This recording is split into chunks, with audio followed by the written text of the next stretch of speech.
A tomar eso en cuenta, no hay que meterse a ver los expedientes si no es un caso que usted no está llevando. ¿Por qué? Porque puede tener consecuencias legales y también por la privacidad del paciente y la ética.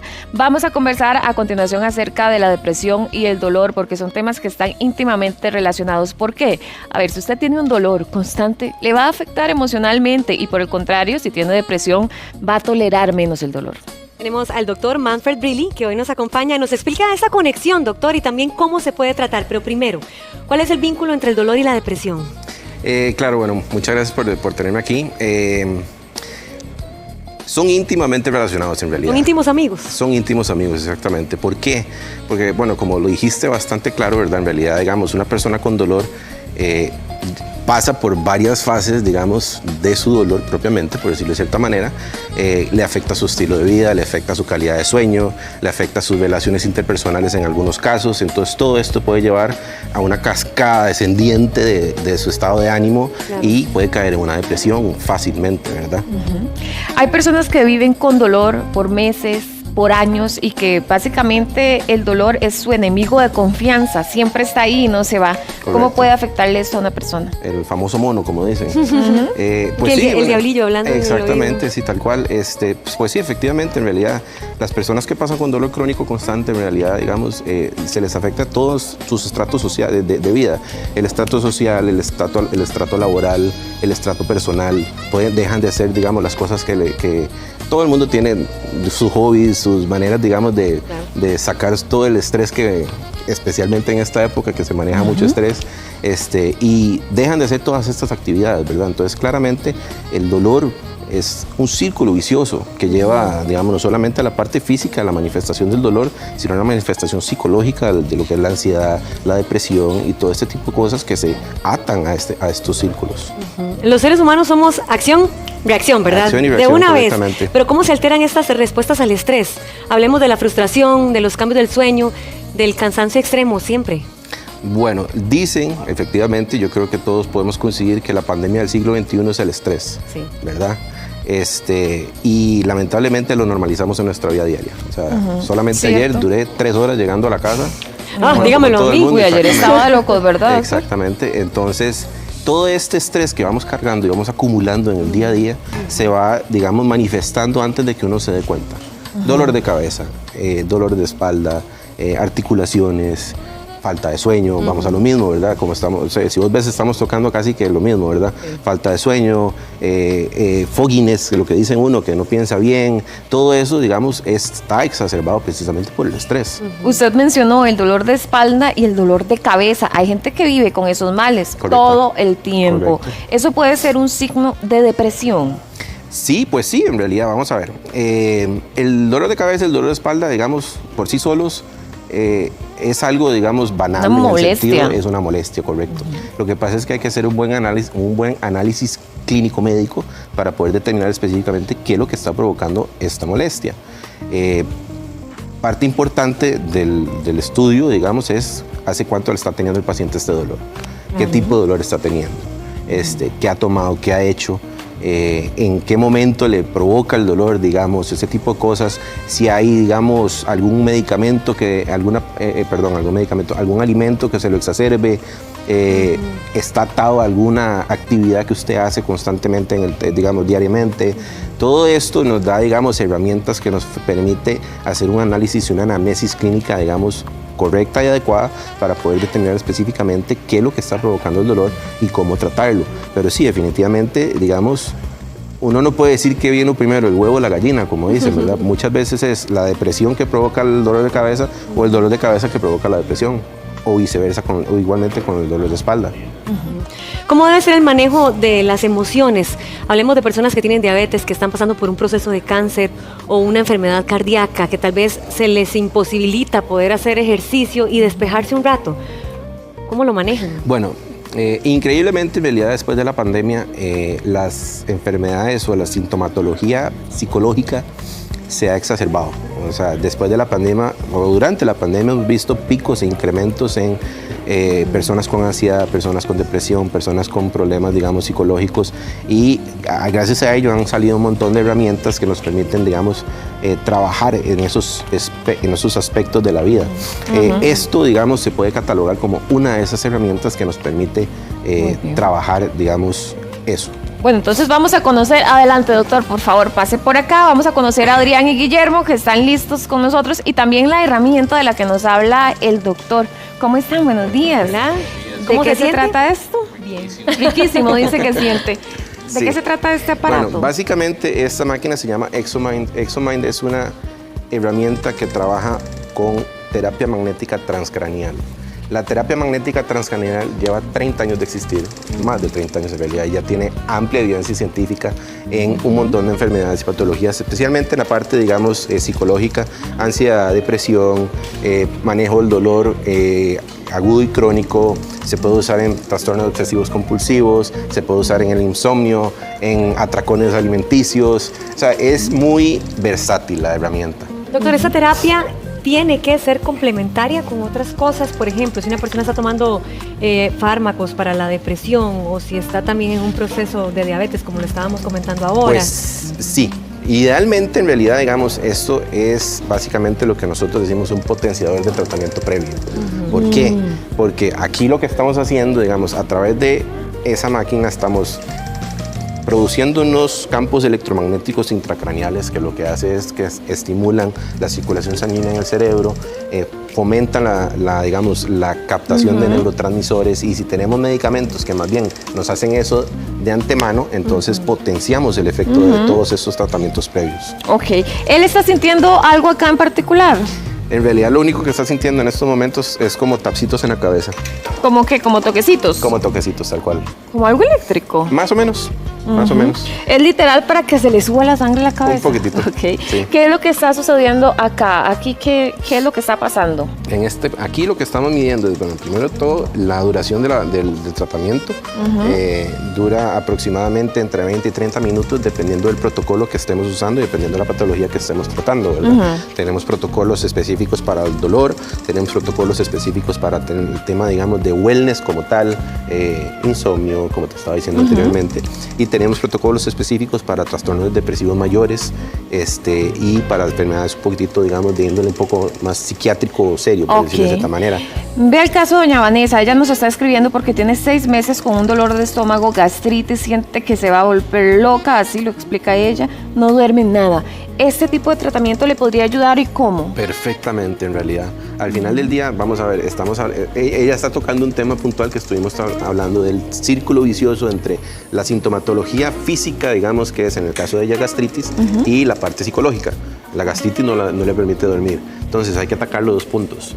Primero que todo hay que atacar la gastritis con los medicamentos, me imagino que ya debe tener, si no, con muchísimo gusto se los ponemos. Y la otra parte hay que atacar la parte del sueño con este tipo de tratamientos. Giselle nos está contando que ella está tomando fluoxetina por depresión, pero ella dice, nunca voy a dejar de tomarla, ya tengo 30 años tomando este medicamento y me gustaría saber si hay algún momento en el que lo pueda dejar. Eso, digamos, vamos a ver, sí se puede dejar. Tenemos pacientes constantemente en los cuales han estado en tratamiento, han recibido otro tipo de terapias, porque vamos a lo mismo, ¿verdad? No solamente existe el tratamiento farmacológico, el tratamiento psicológico es importantísimo, el trastorno de ansiedad, el trastorno depresivo. Este tipo de tratamientos potencian el efecto de las pastillas que ya está tomando, y en conjunto con una buena terapia psicológica, digamos, hemos podido lograr que pacientes dejen su tratamiento crónico. Por ejemplo, él está recibiendo en este momento el tratamiento. ¿Hay alguna parte del cerebro en particular donde se localice exactamente pues, la motivación? Correcto, en realidad dependiendo del protocolo. Okay. El protocolo de wellness, digamos, o de ansiedad y ese tipo de cosas, se trata en la corteza prefrontal, que es donde está en estos momentos tratándose.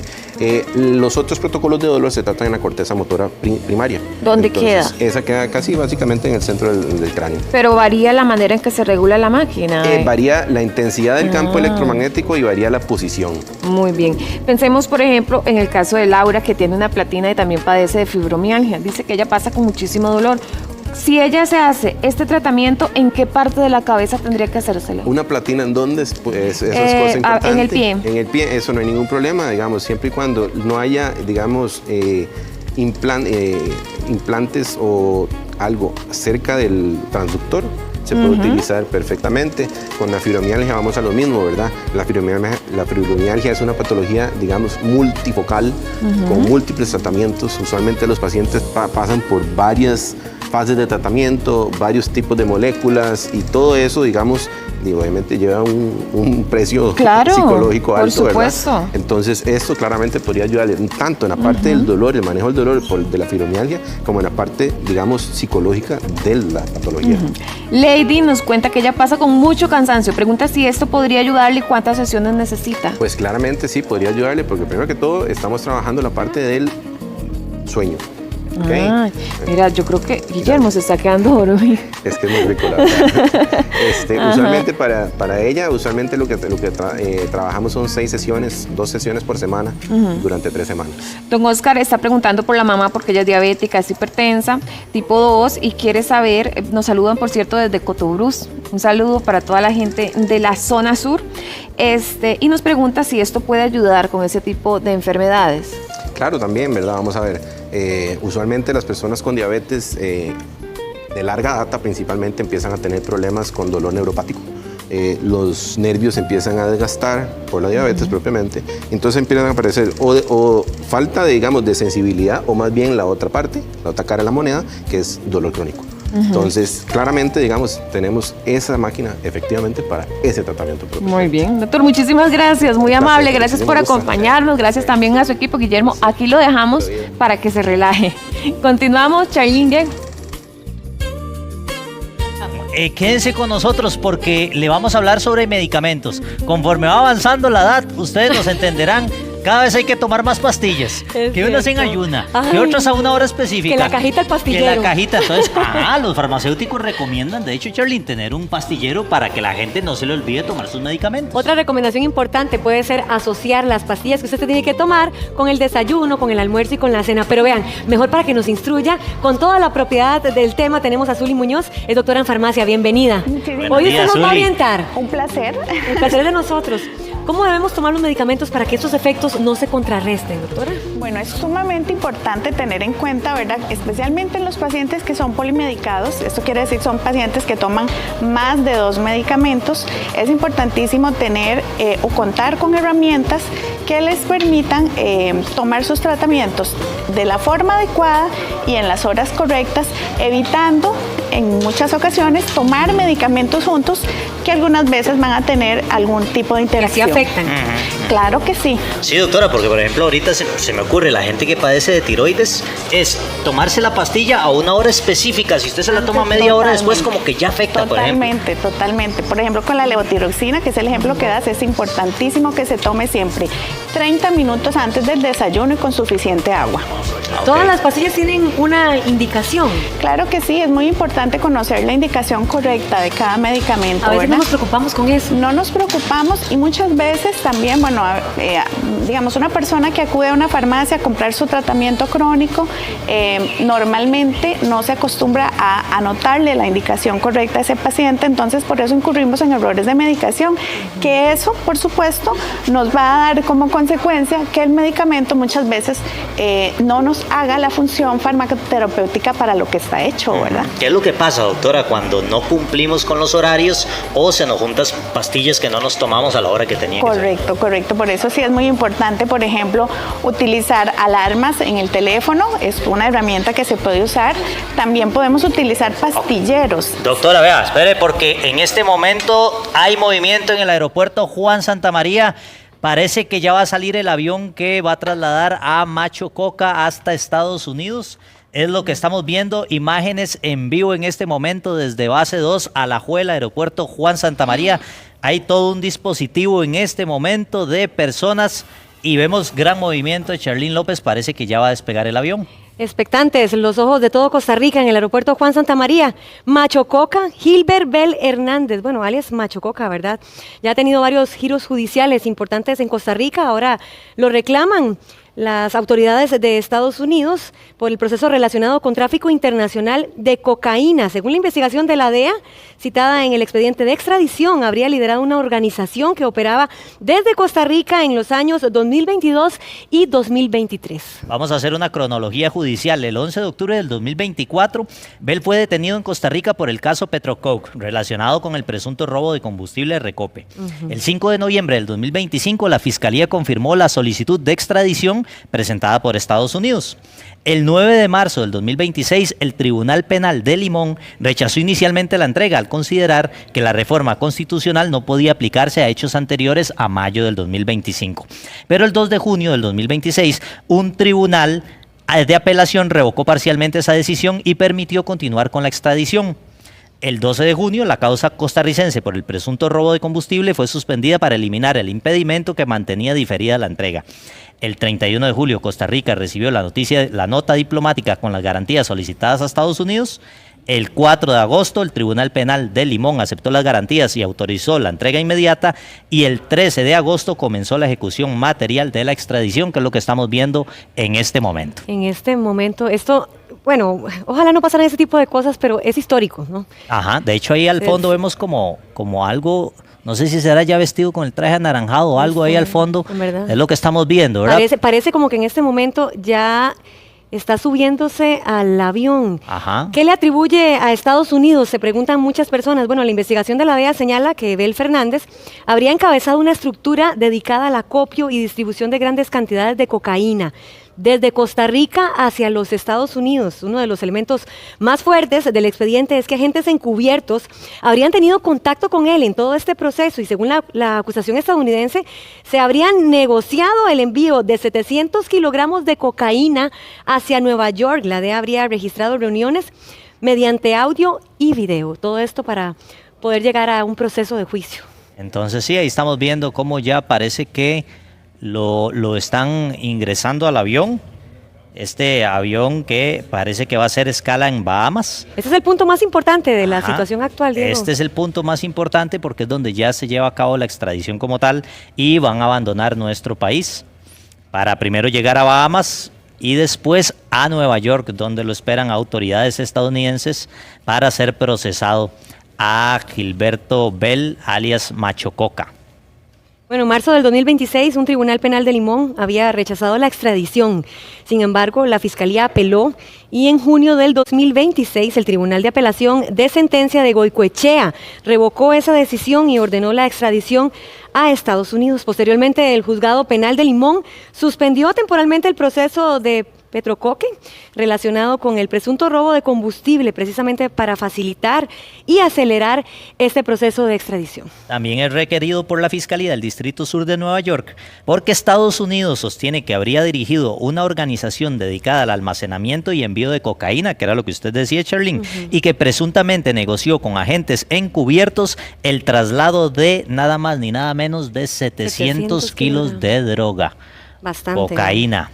Bueno, Macho Coca actualmente, él estaba preso en este momento en Costa Rica, existe ya la orden judicial para extraditarlo a Estados Unidos, como lo estamos viendo, y deberá enfrentar el proceso por presuntos delitos de narcotráfico. El caso de robo de combustible, como lo decía usted al inicio, fue suspendido temporalmente, obviamente para facilitar esta entrega del conocido Macho Coca hasta los Estados Unidos.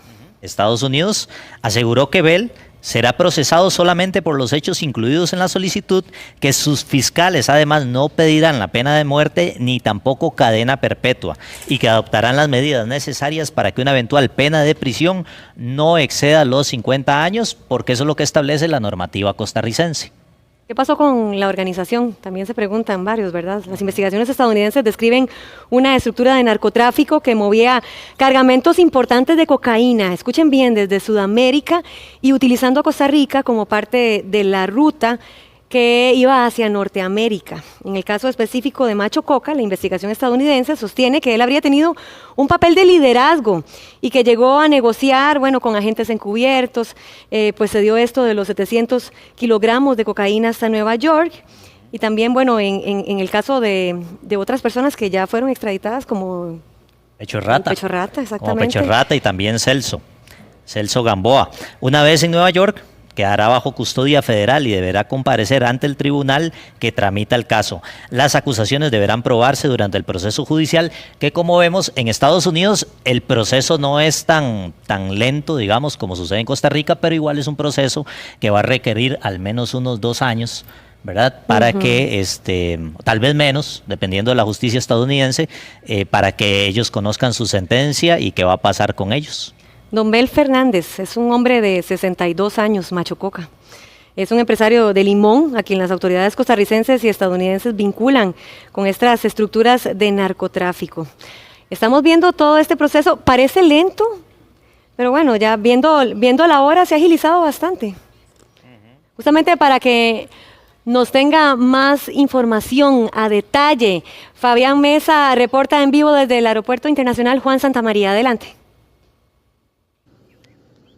Está listo todo ya, compañeros, para el vuelo que va a llevar tanto a Gilbert Hernández Los Ángeles, Bel Fernández hacia New York, en los Estados Unidos, como a un colombiano naturalizado costarricense, Gabriel Loaiza Bonilla, conocido con el alias de Compadre. 2 sujetos requeridos por las autoridades de ese país, y como ustedes pueden ver en las imágenes, ahí está, ya están prácticamente tanto los extraditables como las autoridades de la Agencia Antidrogas de los Estados Unidos listos, subidos en la avioneta. Podemos decirlo de alguna manera, la avioneta, el avión que los va a trasladar hasta Estados Unidos, está prácticamente calentando motores para realizar el despegue desde el Aeropuerto Internacional Juan Santamaría hasta el estado de Nueva York. Estamos hablando de una de las personas que tiene décadas de estar siendo investigado por las autoridades, porque el rastro en contra de alias Macho Coca, de Gilbert Hernández Los Ángeles, Bel Fernández, pues lo comienzan a seguir las autoridades desde la década de los 90, y no es hasta el año 2024 que logran comprobarle de forma fehaciente algún delito en el caso conocido como Petrococa. Y no estamos hablando de un caso de narcotráfico, estamos hablando de un caso de robo de combustible. Esto es parte de lo que está ocurriendo en este momento en el Aeropuerto Internacional Juan Santamaría, y ustedes pueden ver la imagen de la aeronave totalmente lista para despegar. Ustedes tienen la imagen en directo en las cámaras de mi compañero Maynor Espinosa Carranza, que muestra el avión que los va a trasladar hasta los Estados Unidos. Usted tiene la imagen en base 2, la base de los cuerpos policiales de nuestro país, en este caso el Servicio de Vigilancia Aérea. ¿Por qué es que requiere New York a alias Macho Coca, a este costarricense de 63 años? Debido a que se sigue una investigación por el delito de tráfico internacional de drogas.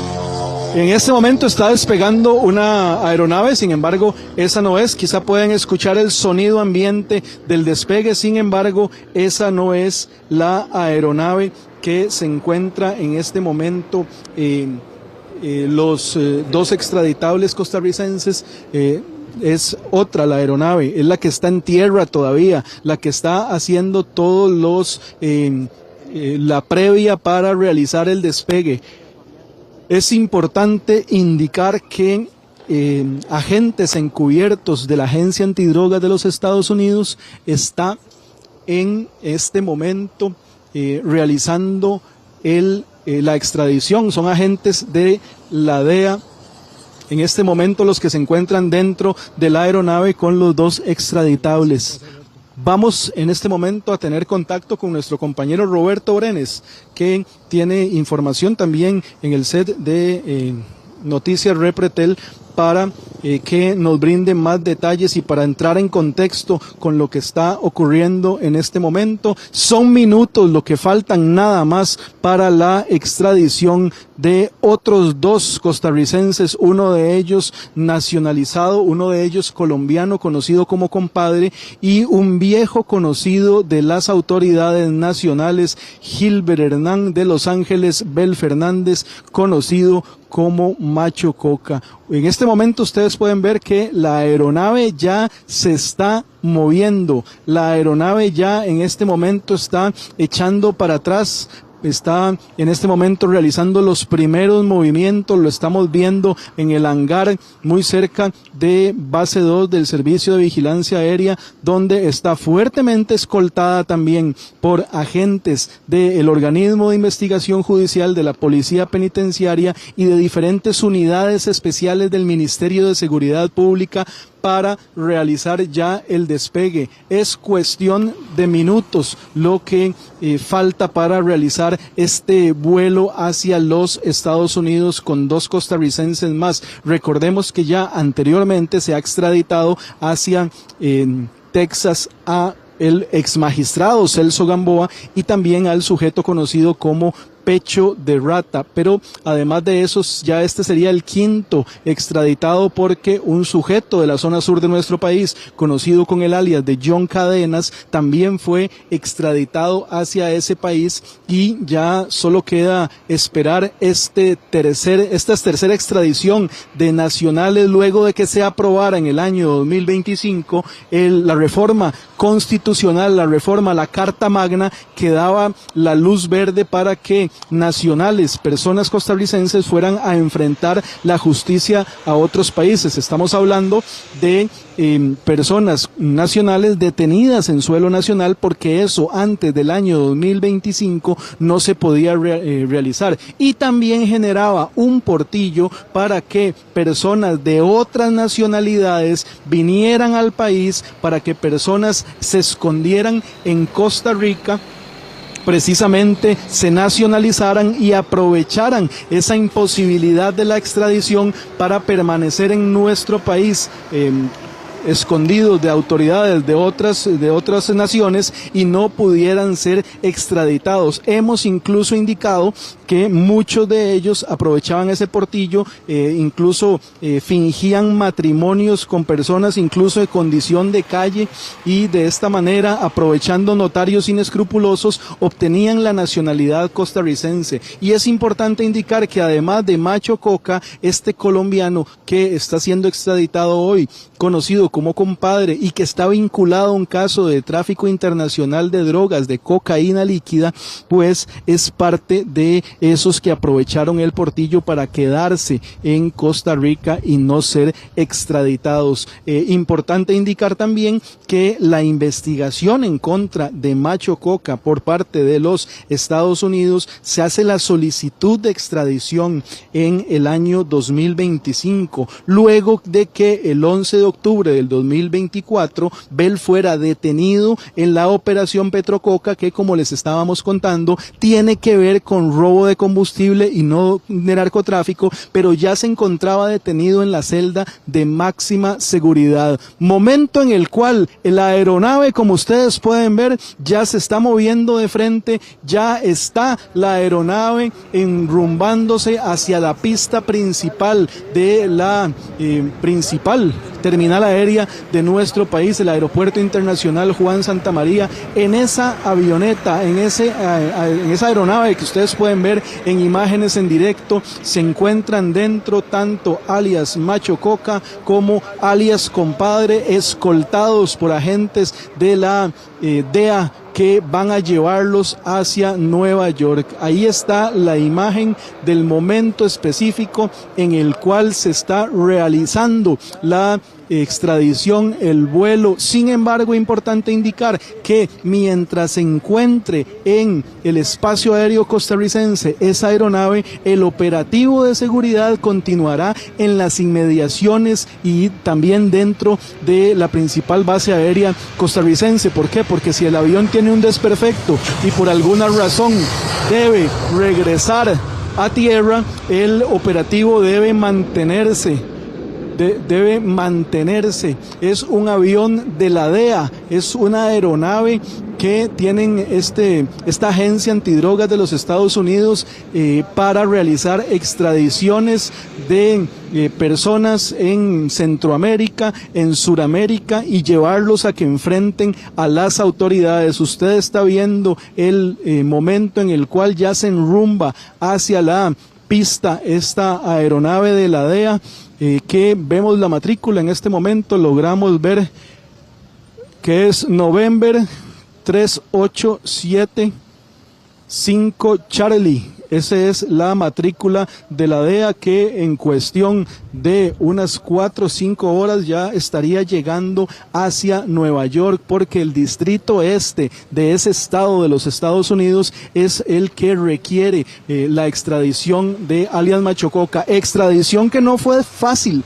lograrla, porque en primer término el Tribunal Penal de Limón rechazó la extradición de alias Macho Coca. Eso es importante también de indicar. Marzo de 2026, para ser exactos, el 9 de marzo de 2016 es cuando el Tribunal Penal de Limón rechaza inicialmente la extradición, y es que a raíz de ello tanto la Fiscalía como la Procuraduría deben apelar esa decisión que tomó, y la apelación se realizó entre mayo y junio de 2026, y el 2 de junio de 2026 es cuando el Tribunal de Apelación de Sentencia con sede en Goicoechea acoge el recurso del Ministerio Público, de la Procuraduría, y ordena la extradición, que se está completando el día de hoy en estas imágenes que ustedes tienen. Quizá por la posición del avión se nos pierde un poco, pero en cuestión de segundos lo vamos a tener aquí al frente para observar el despegue. Recordemos también que alias Macho Coca es un objetivo de las autoridades de Estados Unidos y de las autoridades nacionales desde 1990, cuando comienzan a investigarlo por presuntos vínculos con el narcotráfico. En 2012 tiene un proceso por extracción de piedras en el Río Blanco, pero fue absuelto junto con otros involucrados. En el 2015 entra la polémica por el muelle de Portete, en el cual él, se supone, lo construyó de manera ilegal, incluso era parte de una comisión de Incopesca, y a raíz de la construcción ilegal de ese puente es que la junta directiva de Incopesca prácticamente lo quita de esa comisión, porque él siempre ha indicado que es un empresario pesquero. El 2015 alias Macho Coca estuvo en la Asamblea Legislativa, estuvo en el Congreso compareciendo ante la Comisión de Seguridad y Narcotráfico, y ahí también en 2015 es que el OIJ lo detiene en una investigación por narcotráfico. Es que Incopesca revoca su nombramiento en la comisión asesora que había nombrado la Comisión Asesora de Pesca del Caribe, y en el 2018 es detenido por supuestamente financiar una organización dedicada al robo de combustible. Sin embargo, queda libre con medidas cautelares en 2018. Para 2023, la oficina OFAC lo designa oficialmente como narcotraficante sancionado, es decir, es una persona que para los Estados Unidos no puede tener ningún ligamen con ninguna empresa de ese país, ningún banco, ninguna empresa financiera tampoco. Y el 2024 es cuando lo detienen en la operación Petrococa por presunto robo de combustible. Estamos haciendo esa línea de tiempo porque en el 2025 es cuando se solicita de forma formal su extradición por los Estados Unidos. En el 2026 rechazan la extradición. En junio de 2026 la apelación ordena la extradición, y en el 2026 también tienen que aplicarle un criterio de oportunidad en la causa de robo por combustible, es decir, de alguna manera eliminan esa causa en contra de Macho Coca para de esta manera facilitar la extradición de Macho Coca.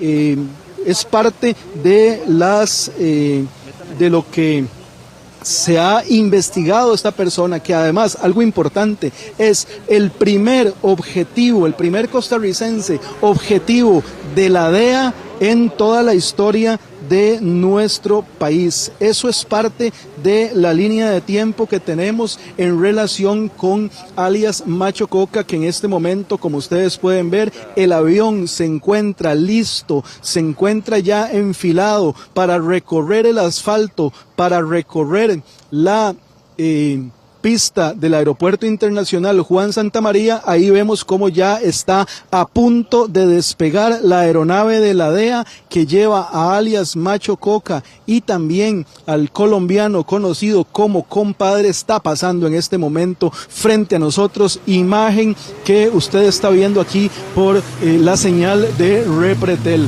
November 387 es SC, estas son las nomenclatura que tiene esa aeronave que ya despegó en este momento sobre el Aeropuerto Internacional Juan Santamaría. Se va perdiendo en el horizonte, la aeronave va a girar hacia enrumbarse al norte de nuestro continente para llegar hasta el estado de Nueva York en los Estados Unidos, donde el día de hoy alias Macho Coca y alias Compadre permanecerán en una celda de algún condado, de una cárcel del condado al cual lo remitan las autoridades para posteriormente ponerlo frente a el tribunal que lo va a intimar, que le va a decir cuáles son los delitos por los cuales se le está investigando y evidentemente se le dará lo que se conoce como prisión preventiva.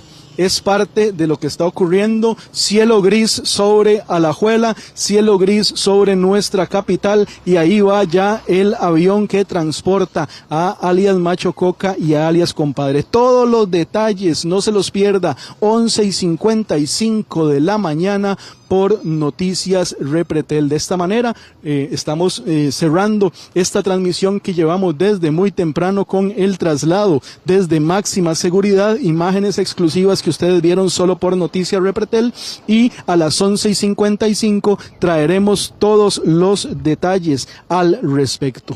Muchas gracias, Fabián, por esa valiosa información. Estamos viendo entonces en el aire se encuentra la aeronave matrícula N387SC. Macho Coca va en el aire con destino a Estados Unidos. Exacto. Doctora, seguimos nuevamente con usted. Seguimos, por supuesto.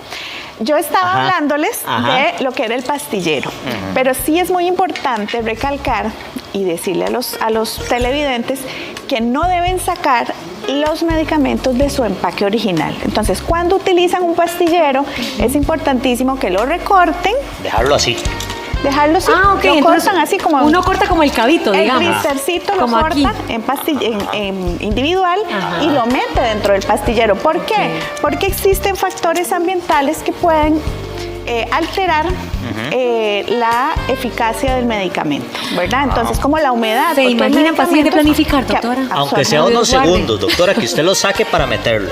Siempre es importante, por ejemplo, los pacientitos que toman dosis más pequeñas, por decirlo así, cuando tienen que partir la pastillita o la tabletita, que lo que les sobra lo deseche y no lo guarde. Doctora, vea, tenemos este primer caso para que usted nos hable sobre los medicamentos. Paciente de 48 años, hipertenso, anticoagulado y fumador. Él tiene que tomar, ¿verdad? ¿Qué? Este paciente dice que toma irbesartán, toma hidroclorotiazida, warfarina y omega 3. Aquí en este pacientito tenemos un caso muy particular, que es un paciente anticoagulado y toma warfarina. Ese es uno de los medicamentos que tienen que tener una especial supervisión, no solo por parte del médico, ¿verdad?, sino también del paciente. ¿Por qué? Porque este es un medicamento que tiene una interacción muy, muy alta con muchos otros medicamentos, pero también con los alimentos. ¿Cómo se debe tomar entonces, doctora? ¿Cómo lo tendría que tomar él? Bueno, en este caso, que es muy importante, vamos a hablar principalmente de lo que es una interacción que ocurre dentro de esta medicación, que es la warfarina con el omega 3. ¿Por qué? Porque se han evidenciado algunos casos, ¿verdad?, de que, por ejemplo, el omega 3, especialmente el DHA y el y otros compuestos que tiene el EPA, ellos van a tener una leve interacción en la parte de la antiagregación plaquetaria. ¿Eso qué quiere decir? Que de una forma muy débil, por decirlo así, van a influir en que las plaquetas no puedan agruparse y formar Qué coágulos. peligroso. Entonces, ¿qué es lo que pasa? Hay que tener una observación muy constante de estos pacientes porque puede existir la posibilidad de sangrado. Eso no es una evidencia concreta, ¿verdad? No, pero sí han existido algunos casos aislados donde siempre hay que ponerle atención. Si hay casos, entonces yo digo que sí, ¿verdad? Totalmente, eso es Bueno. como cuando alguien te hace una advertencia de que si caminas por esta orillita te puedes resbalar. Entonces hay una probabilidad que lo mejor es evitarla. Sin embargo, siempre bajo supervisión médica, pero no es que no pueden hacer la combinación, pero siempre que sea bajo una supervisión y una indicación médica. Doctora, tenemos este segundo caso. Esto es una persona que toma todas estas medicinas. Usted nos va a decir cuál es la recomendación. Primero es la enalapril, el carvedilol, espironolactona, hidroclorotiazida y metformina, también vitamina D. Correcto. En estos casos también existen muchísimas interacciones, ¿verdad?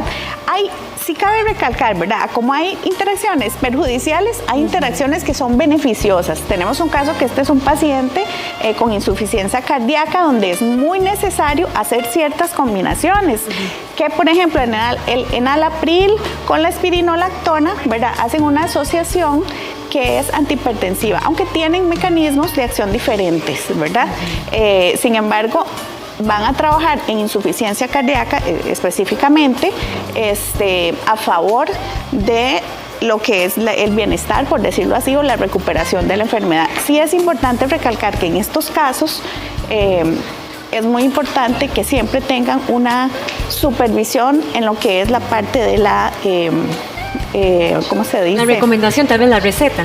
No, es más que todo en la parte de la función renal, ¿verdad? Porque este tipo de combinaciones, por supuesto, van a tener un riesgo-beneficio, ¿verdad? Entonces, siempre el especialista va a valorar el riesgo-beneficio y siempre va a tener que tener, ojalá una supervisión más periódica o exámenes más periódicamente en lo que es la parte renal, ¿verdad? Sí, Eso es lo más todos importante. estos son casos de personas que requieren tener mucho cuidado a la hora de tomar sus medicamentos y cómo combinarlos. Doctora, vamos a ver otro caso, ¿le parece? Aquí tenemos un caso, ¿verdad?, de un paciente que toma, una paciente femenina de 55 años, ¿verdad?, con antecedente de enfermedad coronaria y enfermedad hipotiroidea. Ella toma lo siguiente, doctora: lovastatina, levotiroxina y magnesio. Bueno, este es un caso, ¿verdad?, también que es muy importante que podamos identificar qué tipo de interacción se nos puede dar. Por ejemplo, la levotiroxina con el magnesio. Tenemos la costumbre en este país, ¿verdad?, de que pues se pone muy de moda que tienen que tomar Todos los suplementos, suplementos. Claro, magnesio en la noche para dormir mejor. Pero eso tiene una interacción muy importante y se debe a la absorción de la levotiroxina, porque el magnesio va a disminuir la absorción de la levotiroxina en el intestino. ¿Es en serio? Le voy a decir a mi esposo. Entonces, en ese caso, ¿cómo debería tomarlo? Entonces, lo más importante no es que deje de tomar el magnesio, sino que lo tome, por ejemplo, 4 horas después de haber O tomado muy la separado. levotiroxina. Puede ser en la Muy mañana y el magnesio antes de dormir. Correcto, eso sería lo ideal, ¿verdad? Que por lo menos haya unas 4 horas de diferencia de un medicamento a otro para que esa interacción no vaya a influir en la eficacia del otro medicamento. Y con la lovastatina no hay ningún problema. Con la lovastatina lo que hay que tener un poco de cuidado es, por ejemplo, ¿con qué se va a tomar? Si por ejemplo, las bebidas de toronja van a tener una influencia sobre la lovastatina. ¿Puede potenciar ok. o puede En este caso contrarrestar? va a potenciar qué bueno. la Potencia el efecto. concentración, digamos, del medicamento en sangre, y esto puede ocasionar que hayan efectos secundarios más notorios. Entonces ese paciente, qué sé yo, va a tener un mayor sangrado en la encía, que es un efecto secundario en algunos pacientes de la lovastatina, y entonces si lo toma con jugo de toronja va a potencializarse ese efecto secundario y va a presentar pues obviamente una sintomatología un poco más Doctora, evidente. ¿qué pasa con los medicamentos que dice tomar en ayuno? ¿Por qué yo no lo puedo tomar, por ejemplo, después, me comí una galleta? Voy a tomármelo ahorita, no he desayunado bien, me comí una galletilla. ¿Qué es lo que pasa? Bueno, es que es muy importante conocer que también los alimentos pueden en algunas ocasiones afectarnos la absorción del medicamento. Entonces, por ejemplo, con la warfarina, ¿qué pasa con los alimentos que contienen o que son ricos en vitamina K, ellos van a afectar el efecto anticoagulante del medicamento, ¿verdad? Entonces, igual nos puede incurrir a sangrados. Entonces, ¿qué es lo más importante? Que podamos identificar todo ese tipo de interacciones y saber exactamente la indicación correcta, porque así hay medicamentos que, por ejemplo, deben tomarse con la cena, ¿verdad? Con las comidas, o Eso los sí. otros que son sin alimentos, para que no haya esa influencia. Doctora, tenemos la duda de Sofía, estamos en Facebook Live y ella dice que al papá le da Bimada y Paciclip, que ella se la parte a la mitad y que por los días pierde el efecto. Es una pregunta. Es que ¿perderá el lo efecto? más importante es lo que les mencionaba hace un ratito, ¿verdad? De, por ejemplo, cuando son medicamentos que hay que partir, si no se guardan de una forma adecuada, ellos van a perder, por decirlo así, se va a afectar un poco la eficacia del medicamento. ¿Por qué? Porque pueden verse alterados por factores ambientales, por ejemplo, la humedad, ¿verdad? Entonces, por eso también se recomienda muchas veces que hay medicamentos que no los guarden en el baño, ¿verdad? Okay. O sea, eso que tenían antes el botiquín en el baño, eso es una costumbre que no debería. ¿Y si se guardan en lugares muy calientes, doctora? También, porque todos estos factores, el calor, la humedad, van a influenciar en la eficacia del medicamento. Doctora, vea lo que nos dice Giselle. Enalapril, fluoxetina, gabapentina, difedranamina para dormir, ¿está bien combinar esos medicamentos? Bueno, claramente que nosotros tenemos que respetar siempre. Ella dice que tiene 60 años, perdón, doctora. Siempre tenemos que tener claro, como farmacéuticos, ¿verdad? Que debemos respetar el rol también que tiene el médico, ¿verdad? A la hora de indicar. Ellos saben por qué hacen ese tipo de combinaciones, porque como les decía, como hay interacciones que son perjudiciales, hay interacciones que son beneficiosas, pero siempre y cuando no se las tome todas juntas. O sea, no puede agarrar el puño de pastillitas y echárselas de un solo, ¿verdad? No. ¿Por qué? Porque exactamente eso va a tener interacción entre ellos, puede existir alguna interacción entre ellos, y por supuesto que eso pues va a hacer que no tengamos una respuesta farmacoterapéutica ideal. Doctora, en resumen, entonces, cada vez que uno va a tomarse varias pastillas, preguntar al doctor en qué horas y cómo puede combinarlo. Es sumamente importante que ojalá todas las personas tengan apuntados en una libretita o en una hojita cada vez que van a su médico y digan qué se toman, no solo los medicamentos, sino también qué tipo de alimentos o test o suplementos consumen. Doctora Zuli Muñoz, le agradecemos muchísimo por haber venido a hablarnos Gracias. de medicamentos. Es un placer. Mari- Síntomas inespecíficos que se pueden ver reflejados en el cuerpo y la gente lo achaca con estrés, con cansancio, tal vez con la edad. Lo que no saben es que pueden existir deficiencias de vitaminas y minerales que usted tiene en el momento y no se da cuenta. Pero gracias a un examen muy novedoso que le vamos a enseñar a continuación, se va a poder dar cuenta de todo y más. Bueno, bienvenido usted también, Diego. Aquí aparecí, Charly López, ya estoy acá. Muy bien. Como por arte de magia, doctor. Doctor Andrés Un gusto, Bosa, un bienvenido. gusto. Muchas gracias, encantado de estar por acá compartiendo esta tecnología. ¿Qué señales puede dar el cuerpo, doctor, cuando existe una deficiencia de vitaminas o minerales?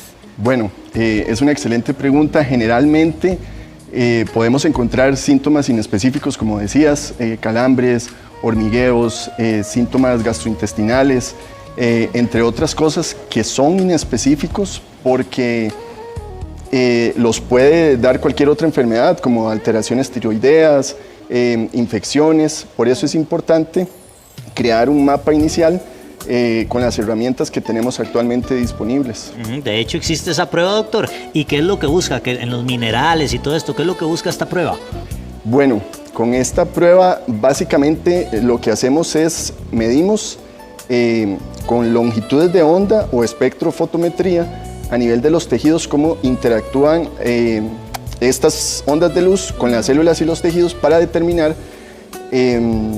básicamente la cantidad de minerales. Por ejemplo, con esta prueba podemos determinar 21 minerales, 7 vitaminas y 15 metales pesados, que esto nos traduce básicamente en estrés oxidativo. Doctor, ¿sabe quién me ha contado que tiene calambres y que padece de eso y que le gustaría hacerse la prueba? Doña Charly López. Charly López, alguien que tenemos acá. Me sentí así como la más acabada. Vamos con la prueba, doctor. Vea. Vamos a ver a Charly entonces. Ahora me Hagamos estaba la explicando prueba. el doctor, antes de entrar al aire, que tengo que poner la palma de la mano. Correcto. Ok. Es una prueba súper sencilla, indolora, en donde vamos a aplicar estas longitudes de luz a nivel de la palma de la mano. y es cuestión de segundos y ya tenemos más o menos un resultado. Ok, hagámoslo, doctor. Entonces, en segundos vamos a tener los resultados que va a arrojar Charlene López, que yo la veo como que ha estado como estresada. Con eso de la pechuguita y todo eso, Charlene. Que mujer emprendedora, que mamá. Ok, ¿se hace en esa parte en particular de la palma, doctor, o en ciertos puntos que le indica? Son 4 puntos. Y si estoy nerviosa, ¿no sale alterado, no? No. Ah, bueno. ¿Qué exactamente es lo que dice un examen como estos? ¿Y cómo debo después yo acudir a los suplementos? Bueno, sí, es una pregunta muy importante porque a veces y últimamente existe la moda de que más es mejor y no necesariamente. A veces tomamos demasiados suplementos y... Impresionante, doctor. Perdón que lo interrumpa. Sí. Es que ya están los resultados. O Ya sea, están. duró más usted poniéndole esto en la mano que esto arrojando los resultados. Sí, Sí se puede. correcto. Vamos a ver, doctor, tal vez Ya Gaby nos va a enfocar ponerlo en un poquito más acá para que nuestro compañero Gabriel logre hacer las tomas y usted nos cuente qué es lo que estamos viendo. Cuénteme en cómo pantalla. estoy. Ahí está. Bueno, Charlene en realidad está bastante bien. Oiga. Está muy bien de lo que son los minerales. Vamos a ver. Dice Diego que sí. Ay, qué bárbaro este muchacho. Ok, en esta primera parte, ¿qué es lo que se puede describir? Ok, ahí lo que vemos son 21 minerales. Entonces, estos minerales básicamente nos van a decir cómo está tu medio interno, nos dan un mapa inicial y nos orientan de básicamente si te estás cuidando o no, ¿verdad? Ok. Aquí bueno, se puede ver el calcio, magnesio, el fósforo. ¿Y silicio, qué es lo que sodio, quieren potasio. decir los colores, doctor? Que hay unos verdes, unos Ajá. anaranjaditos. Exacto, porque Sí. tengo un 5% de calcio. Digamos, tenemos unos parámetros que hasta anaranjados son rangos aceptables, o sea que Charlene, como decía anteriormente, está súper bien. Conforme estos se expanden o se hacen hacia lo rojo, es ahí donde tenemos que corregir. Y ahí inclusive podemos utilizar pruebas complementarias o confirmatorias. Aquí hay una Ok. que está, dice 43% de cromo. Ese es como el más rojito que Sí, tiene. el que está yéndose como hacia el rojo. ¿Eso qué Correcto. indica? Bueno, lo que nos indica es que hay una deficiencia de cromo que podemos obtener en diferentes, en diferentes fuentes. ¿Puede ser alimentos o suplementos también? Sí, podemos tomarla en alimentos o suplementos, dependiendo ya de cómo lo evaluemos más profundamente en la consulta. ¿Qué tengo que comer, si fuera el caso?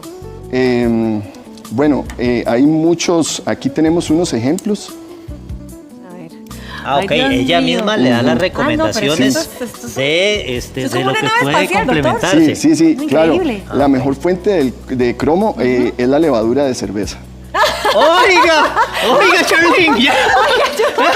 No puede ser posible, en serio. los- Con razón, ¿sabe qué pasó? Que dejé la cerveza. Ajá. Sí, yo ya no tomo cerveza. Y los cereales integrales Ay, también. con razón. Y yo no me encantan los cereales. ¿Eh? No tomo ni cerveza ni tampoco ¿Cuál es la cereales. moraleja? De que tengo que seguir tomando cerveza.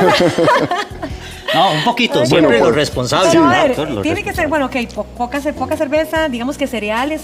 ¿Qué más? ¿Qué puede ser? Ay, qué Bueno, problema. Mariscos, ostras, hígado. Ok, bueno. Sí, se puede obtener de varios, pero la fuente principal es La cerveza. la levadura de cerveza. Ah, yo, doctor. Sí. O sea, Charlene, que por lo menos Que una es- o dos a la sí, semana sí, a no. usted le van a hacer bien. Es muy sano. De hecho, en Alemania la gente almuerza en los trabajos con cerveza. O sea, es sano. ¿Cuántas cervezas se puede tomar uno a la semana para tener Para un aumento subir, de digamos. cromo? cromo. Bueno, eso depende mucho ya de cada organismo, ¿verdad? Ajá. Pero con media, más que suficiente. Suficiente. Ajá. Ok. Digamos que redondea una. Sí, le voy a dar Una y eso le va a cervecilla ahí subir, con Charlene. una sopita de mariscos. Ajá, ya en Orotina, claro, eso es riquísimo. Bueno, ya. Qué Doctor, bueno. qué increíble, de verdad. Este examen se hizo en segundos. En segundos. Como les decía al principio, es una prueba orientativa, ¿verdad? De aquí podemos partir y tomar muchas decisiones y nos ayuda muchísimo también para complementar y suplementar a los pacientes. Doctor Andrés Boza, invitamos a la gente a que se haga esta prueba y le agradecemos por haber Muchas venido. gracias. Lo esperamos pronto otra Para vez, ¿verdad? servirles. ¿Cuál es la Con buenas moraleja? noticias. ¿Cuál es la moraleja? La moraleja ahí está. Don Carlos Serrano, hay que ver cómo sale con eso. Don Carlos nos dirá si él dejó la cerveza o no. ¿Cómo está? Hace rato la dejé, Charlene. Por cierto que este tema a usted le va a encantar, el de hoy. Buenos días para todos. Hoy vamos a hablar de la distribución de pagos en una relación de pareja. Hubo un video hace algunos días muy viral de un tipo que salió con una muchacha y la muchacha se pidió una hamburguesa triple y después él fue a redes sociales a decir, pero ¿por qué me pidió una hamburguesa triple? Eso no está bien, eso no es posible. ¿Quién paga en una relación de pareja? Eso lo vamos a hablar a las 10:30 de la mañana en Mentes Maestras, así que desde ya los estamos esperando. Está buenísimo ese tema. Vamos a ver qué es lo correcto y qué no. Muchísimo. Adelante, Gustavo. Buenos días, así es, desde el Museo de los Niños. Vean qué belleza de orquídea, qué colores para los amantes de la naturaleza y para quienes no son amantes, pero qué admiración despierta ese tipo de orquídeas. Hay mercadito para el Día de la Madre en el Museo de los Niños y hay orquídeas, pero realmente impresionante la belleza. Don Ronnie Jiménez, vocero del Museo de los Niños, nos acompaña esta mañana para que nos cuente qué pueden venir a buscar los ticos ahora de cara al Día de la Madre, hoy jueves, mañana y el sábado, con esas bellezas que hay por acá. Buenos días. Muy buenos días, Gustavo, para todos los amigos de Giros que nos observan, muy contentos con este mercadito en celebración del Día de la Madre. Si aún no tiene ese regalo para ser tan especial como son las mamitas, acá en el Museo de los Niños, como muy bien lo indica, hoy, el viernes y el sábado, tenemos este mercadito en celebración del Día de la Madre con diferentes productos en un horario de 10 de la mañana a 4 de la tarde. Hermosas orquídeas, como pueden ver, perfumería, tenemos obras de arte, tenemos bolsos tejidos a mano, tenemos artículos artesanales pintados inclusive por artistas nacionales. Bueno, son muchas las opciones que tenemos para que puedan venir, Gustavo, a disfrutar de un ambiente familiar, pero también adquirir hermosos regalos para mamá. El horario, bueno, de 10 a 4, entrada completamente gratis, eso es muy importante. La entrada al mercadito en celebración del Día de la Madre del Museo de los Niños es completamente gratis aquí en el Salón Capacogo del Museo de los Niños, así que puede venir. Si ya después quieren disfrutar del Museo de los Niños, pagan la entrada regular, pero a esta zona es gratuita la entrada para todas las familias. Voy a aprovechar para conversar con algunos de los vendedores que vienen a promover también sus productos. Bueno, las orquídeas definitivamente. Don Gerson, su nombre completo y de dónde viene. Mi nombre es Gerson Villalobos Fontana, soy de San Miguel de Santo Domingo de Heredia, trabajo también para Vivero Los Pitufos y para que aprovechen la oportunidad para venir a comprarle un buen regalito a su mamá. Aquí hay colores para todo escoger, tamaños y cualquier cosita para servir. Háblenos por favor sobre esta belleza de orquídeas, estos colores, el tipo de mantenimiento que hay que darle también un poquito. Los phalaenopsis son las orquídeas mucho más fáciles de cuidar, les dura un montón a flor, pueden estar adentro, son para tener de interior en las casas. Es muy sencillo tener con un poquito nada más de luz y aplicarles 2 veces agua por semana, es algo muy sencillo y es un regalo que le puede servir demasiado a su mamita para que la tenga bien contenta. Perfecto, por acá caminando unos metros hay muchos más precisamente emprendedores, por ejemplo la muchacha que tienen algunos bolsitos y hay de todo un poco. Rápidamente, ¿de dónde viene y qué ofrece? Nosotros venimos de Pamas, nuestro emprendimiento es hacer bolsitos a crochet, a mano, y mi hermana se dedica a todo lo que es textil, los accesorios. Perfecto, muchísimas gracias. Así que los dejamos con estas imágenes porque hay de todo un poco, como pueden observar. Ya saben, jueves, viernes y sábado de 10 de la mañana hasta las 4 de la tarde, entrada gratuita en ese sector del Museo de los Niños. Gustavo, ¿qué son esas bellezas? Está lindísimo para que usted vaya, pueda apoyar a los emprendedores y por supuesto consiga ese detalle especial para mamá. Las orquídeas, esa obra de arte de la Virgen que estaba viendo ahorita, por ahí para las mamás que son cafeteras, ahí estoy viendo también los chorreadores, hay cosas bien lindas y así usted apoya también a los emprendedores. Gracias, Gustavo. Sí, el toque de la canción. O sea, los que no bailan mucho son la gente que de pronto le sale un dolor aquí, en la parte, aquí como en la parte? derecha. ¿Como la boca del estómago? En la boca del estómago y se irradia hacia la derecha. Ajá. Podría ser la vesícula. Eso sería un gran problema. Más si usted tiene náuseas, dolor, le duele mucho, aquí vamos a hablar del tema para que usted sepa en qué momento acudir a emergencia. Nos acompaña el doctor Manuel Celedón, que siempre nos viene a hablar de este tema tan interesante como es la vesícula. Doctor, muy buenos días, ¿cómo está? Bien, por dicha. Bienvenido. Gracias. ¿Cuáles son los problemas más frecuentes que tienen las personas respecto a la vesícula?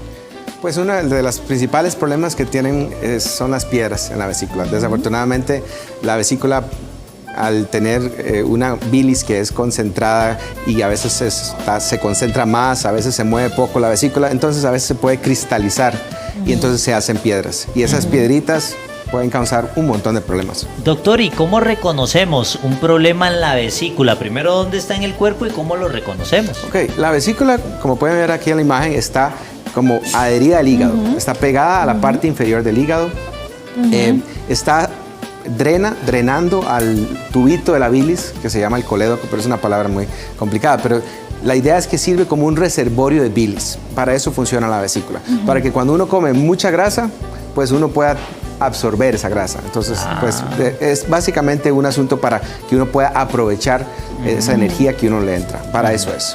Vamos a ver estas imágenes, doctor. Queremos que usted nos explique específicamente cuando se habla de colelitiasis. Okay. ¿Eso qué es? Bueno, colelitiasis es la palabra médica para decir piedras en la vesícula. Piedras. Piedras Más en la vesícula, fácil. exactamente. Okay. Litiasis es litos, ¿verdad? Y eso viene de piedras. Okay. Y cole es la parte biliar. Entonces, colelitiasis es piedras en la vesícula. Entonces, ese es tal vez el primero de todos los problemas. Y precisamente por la colelitiasis, por las piedras en la vesícula, es que muchas veces se generan todas las demás. Háblenos sobre eso, doctor. Sí, entonces, la colelitiasis es como la primera, es cuando alguien tiene piedritas. Una persona puede tener piedras en la vesícula y no le causan molestias. Entonces, hay alguien que puede tener piedras y no va a tener problemas. Sí, solo las piedritas y nunca le causan molestia. Entonces, si alguien por pura casualidad en un ultrasonido de mamas, el médico le pasa ahí el ultrasonido por la vesícula y dice, mira, tenés piedras. Si nunca ha tenido clínica de problemas de las piedras, digamos que se podrían observar. No pasa nada. No es para correr. Pero eso también es una opinión a veces que las personas apenas ven una piedra dicen, doctor, me la quiero quitar, porque si la vesícula está ahí con una piedra puede causar algo. Y en eso sí a veces tienen algo de razón, porque una piedra puede, ese es el problema, puede provocar cualquiera de estas cosas. La primera sería, bueno, la segunda, la que dice ahí la 2, es la colecistitis, es inflamación de la vesícula. ¿Y por qué ocurre eso? Porque cuando la vesícula se exprime, cuando uno se come algo con grasa o algo así, una de esas piedritas está saliendo por el tubito y ¿qué pasa? Quedó pegada. Se queda pegada. Y queda atascada, ya no, ni se va para adelante ni se devuelve. Entonces, al quedarse ahí pegada, ¿qué pasa? La bilis ya no puede entrar, pero el moco que produce la vesícula comienza a acumularse y acumularse y acumularse. Y entonces, esa inflamación y ese exceso de líquido dentro de la vesícula comienza a servir como una especie de piscina para que las bacterias puedan llegar. ¿Y se puede estallar? Se puede estirar la vesícula. Se puede estallar como un globo. Ese es el peligro, que cuando la vesícula se atasca, la piedra ahí, cuando produce una colecistitis, la vesícula comienza a llenarse de moco y de líquido, y ese líquido, si se infecta, se llena de bacterias, y esas bacterias comienzan más bien a invadir la pared de la vesícula y a debilitarla, a necrosarla, y entonces ya al necrosarse la vesícula se revienta, y entonces eso ya sí puede ocurrir, y sí, eso es una complicación muy muy severa. O sea, requiere de cirugía, doctor.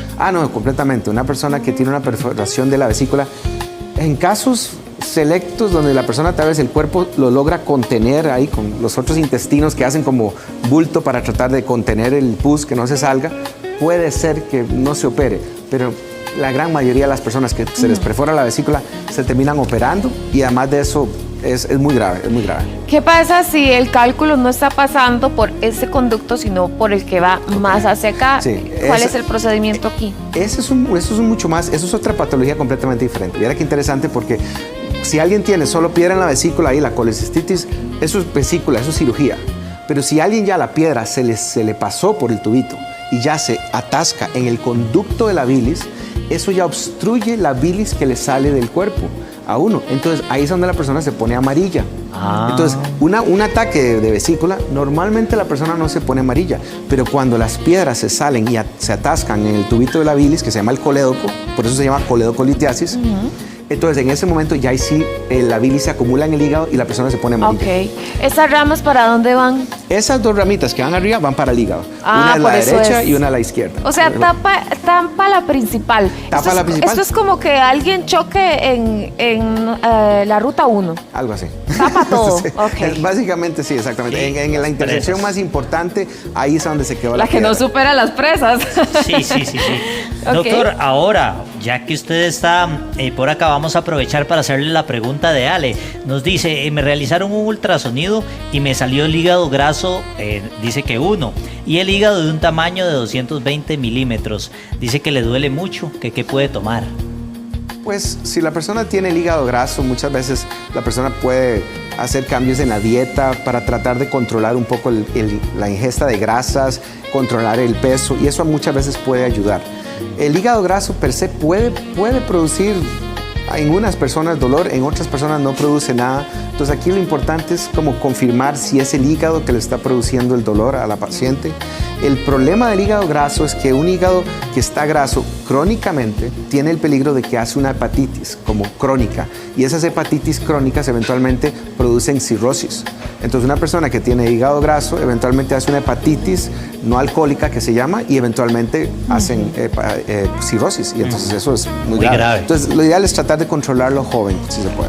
Doña Marcia quiere pedirle ayuda porque ella en el 2018 le dijeron justamente eso, que tenía piedras, pero no le había dado problemas. Sin embargo, más adelante le empezó a molestar, la mandaron a operar, pero a ella se le perdieron los documentos que le habían dado en la caja. Entonces ella dice, ¿qué será lo que tengo que hacer? Como volver a iniciar todo el proceso, porque nunca me llamaron. No es siempre que le da problemas, muy sinceramente, es a veces, pero ella tiene la duda, porque qué tal que se le quede una piedra ahí pegada y sea un problema. ¿Qué tiene que hacer ella a nivel administrativo? Yo creo que lo ideal es que se acerque otra vez, Sí, inicialmente ¿a a emergencias? las... No necesariamente Ok. emergencias, ya que ella estaba en lista de espera en algún Ok. momento y fue simplemente que se le perdieron los documentos. Creo que la forma más fácil es volver otra vez a la consulta que la estaba viendo previamente, que probablemente era Sí, de cirugía mejor. general, y tal vez hablar en la jefatura de ese servicio, o inclusive hasta las secretarias a veces son muy buena gente si le pueden Sí, ayudar. ¿verdad? Ay, Entonces, tal vez sería en cuestión EDUS de- haya algo ahí. Exactamente, hay opciones. Doctor, en el caso de la vesícula, entonces, ¿cómo inicia ese dolor y cuándo es necesario decir definitivamente tengo que ir al médico? Ok, el dolor que las personas les da muchas veces les da después de que comen algo como con grasa, algo que les estimula la vesícula para que se exprima, y entonces esa exprimirse sobre piedras a veces duele. Entonces esos son los cólicos usuales que las personas a veces tienen. Los mencionaste ahora, aquí que se le va para la derecha, esos son los cólicos biliares. Y esos muchas veces son pasajeros, no son tan terribles. Pero cuando ya la piedra se le queda atascada ahí en ese punto, ahí ya cambia un poco la clínica, ya el dolor y la molestia que tenía ya no se resuelve, primero. Segundo, comienzan con vómitos muy importantes, ya el vómito ya comienza a ser algo más fuerte, y a veces pueden hacer un poquito de fiebre, y el dolor es severo y baja un poquito, y severo y baja, y son personas que simplemente no les resuelve el dolor. Entonces, estas son las personas que muchas veces van a emergencias, porque muchas personas que tienen un cólico biliar no consultan, se quedan en la casa, se toman, no sé, algún tratamiento. Tecito, algo, un antiinflamatorio. Exactamente, sí. Todo El mundo doctor tiene se su ríe remedio, porque esos son los exacto. remedios que uno Sí, hace. que uno recurre a eso. Sí, y muchas veces funcionan muy bien, porque a veces es cuestión de tiempo de que se le pase el dolor. Pero ya cuando una piedra se queda atascada, ya no va a resolver tan fácil. Entonces a veces es mejor ir al hospital para que te valoren, porque si ya la vesícula se inflama debido a la piedra atascada, eso ya es una cirugía, eso ya es para grave. operar. Aquí, Calcas nos cuenta que la operaron hace 7 años y le dejaron mal sellado. Ella se infectó, de hecho se le hizo agua en los pulmones, le subió la presión, lo cual no padecía de eso antes. 40 días internada, dice que casi se muere, que ya es un milagro, y le hicieron varios procedimientos, 2 hernias además en el ombligo. ¿Cuáles son las complicaciones que se pueden hacer y cuál es el riesgo que se corre al hacerse la cirugía? Bueno, eso es tan difícil, porque por un lado, la mayoría de las vesículas que operan bien, todo pasa Se bien. pegó la pasa lotería nada. de la mala. Ella tuvo la mala suerte, o que la vesícula estaba muy inflamada cuando la operaron, porque cada vez que una vesícula, si se inflama o cualquier cosa en el cuerpo, un apéndice, cualquier cosa, cuando está inflamada, cuando está muy complicado el tema, entrar a operarlo, en ese momento se vuelve siempre un mundo para el cirujano Es y todo. porque ustedes ven como todo pelotado. Hay algo claro, de eso, todo hay está algo de eso, pegado. todo está Ok. inflamado, los tejidos no se logran separar tan fácilmente, hay adherencias ok. que se forman, los tejidos están mucho más edematosos, entonces suturarlos hasta eso es complicado. Entonces no es lo usual que una vesícula se complique, pero si una vesícula está muy inflamada, muy fea, entonces puede ser que ocurran cosas Sí. así. ¿Qué puede ocurrir? Bueno, a la hora de quitar la vesícula, bueno, siempre que entramos al abdomen, como pueden ver, ahí está el intestino, ahí está el duodeno, ahí está el estómago. Hay un riesgo siempre a las otras Siempre lo estructuras hay. de que hay alguna lesioncita por accidente pueda ocurrir. No es lo usual porque los cirujanos se entrenan para eso todos los días de su vida, pero eso es una posibilidad. Primero. Segundo, que cuando uno trata de quitar la vesícula, uno tiene que tratar de evitar lesionar el hígado, porque está allá abajo, entonces puede sangrar el hígado, eso es una. Segundo, el tubito este de la bilis, el colédoco, es una de las estructuras más importantes del cuerpo y si uno la lesiona, hay problemas. Y también, pues básicamente, las bacterias que a veces infectan la vesícula, cuando uno las está sacando, las bacterias a veces se logran salir un poquito de la vesícula y entonces a veces se puede quedar, o a veces la persona tiene bacterias dándole vuelta por el cuerpo, entonces eso puede producir inflamación o infección en el sitio donde uno quitó la vesícula. Es complicado. Doctor, Gracias, doctor, teníamos al muy doctor amable. Manuel Saledón Muchísimas siempre gracias. hablándonos con Muchas tanta gracias. claridad y muy agradecidos, doctor. Gracias, Mucho gusto. muy amable. Tenemos un par de preguntitas ahí, doctor. Usted se queda con nosotros aquí respondiendo un segundito. Compañeros, Gracias. Vea, aquí estamos más sentados que un fresco de chan, literal, vea. Vea. No, pero sí, acuéstese bien, Evelyn, como estábamos ahora.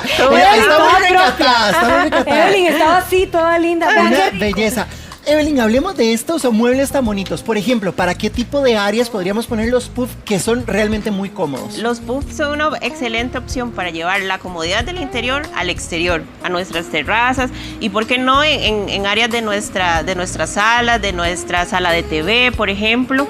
Pero lo importante es que da un aspecto como una jovialidad, como vas a tener un aspecto más moderno en casa, en la terraza, una relajación total, ¿verdad? ¿Sí o no? Que ya no... Pero por Vea, supuesto. levantémonos para ver exactamente qué material tienen los puffs y cómo se pueden acomodar, cómo se pueden adecuar a cada espacio. Evelyn. Este material se llama olefín, se parece mucho a la sombrela, pero está hecho justamente para exteriores, para soportar, para repelar líquidos, para soportar lluvia, también para soportar la humedad y el sol. Es los que en rayos este ultravioletas. que tienen aquí en medio se puede utilizar hasta para poner los pies o incluso sentarse. Exacto, porque puedes recostarte o puede ser para un niño, por ejemplo, para poner los pies, para ponerlo como una mesita en el centro. Qué vergüenza, pero vieras que yo tengo unas ganas de sentarme en de este lado. Ese te llama, ese te llama. Eso es Eso como, se ve súper lindo. obviamente no es, pero parece Aquí cuerina, está. ¿verdad que sí, Evelyn? Es pana. ¿Esto es pana? Sí, es pana. Mira qué bonito. Ay, uy, Súper Evelyn, son como suavecito. bolitas. ¿Qué es esto? Porque es el material es diferente al que nos sentamos aquí. Sí, ese relleno se llama EPS, son unas partículas de poliestireno expandible. Eso significa que son espumas redonditas, son unas partículas de espuma que lo que hace es adaptar, Está súper se lindo. adapta al cuerpo y también ella recupera su forma de una manera muy rápida. ¿Sí viste? Claro. Te acostaste, te levantaste y no cambia. Sí, le podemos poner esto y vea qué bonito se Sí. ve. Beautifully. Vea, ahora estaba yo diciéndole a Evelyn que por la forma tal vez los puffs podían durar menos que un sillón convencional y no, al contrario. No, porque Vamos yo para te acá. decía que la tela es más resistente, tiene más durabilidad. Y además de eso se acomoda mejor, vea. Y está En hecha para en exponerse, me siento yo. exactamente. Ay, esto es como un almohadón gigante. Eso es como un almohadón con un excelente respaldo. O sea, esto es una sala completa, Evelyn. Sí, y eso es para los más chiquitines de casa. También Ay, pues tenemos yo creo que ahí opción. nos podríamos sentar sin Ahí ningún uno cabe problema. también. Ahora Sí, bien, claro. Evelyn, hablemos también de las alfombras, porque vemos diferentes texturas. ¿Cuántas podemos combinar en una decoración para una terracita como esta? Nosotros les ofrecemos alfombras para exteriores con fibras naturales que sirven y son súper adecuadas para las terrazas. En este caso de los puff, que lo da como un ambiente lounge, las redondas, y podemos hacer Claro. como un espaciecitos. círculo, un espacio así muy armonioso en cualquier espacio de casa, en terrazas o hasta en la sala o en la sala de televisión, una sala Claro. de TV de puff, Yo sé por que- ejemplo. Yo sé que todo esto siempre va muy al gusto de la persona, pero como recomendación, si vivimos en una zona costera, como es mi caso, si vivimos Sí. más en la capital, ¿cuáles son los colores o cuáles son estos tipos de puff que usted puede recomendar? Sí, a mí me encantan las tendencias que tenemos en este momento, que las fibras naturales, los colores naturales están en tendencia y están de moda, y sobre todo que se adecúan muy bien al clima de Costa Rica, así sea la ciudad.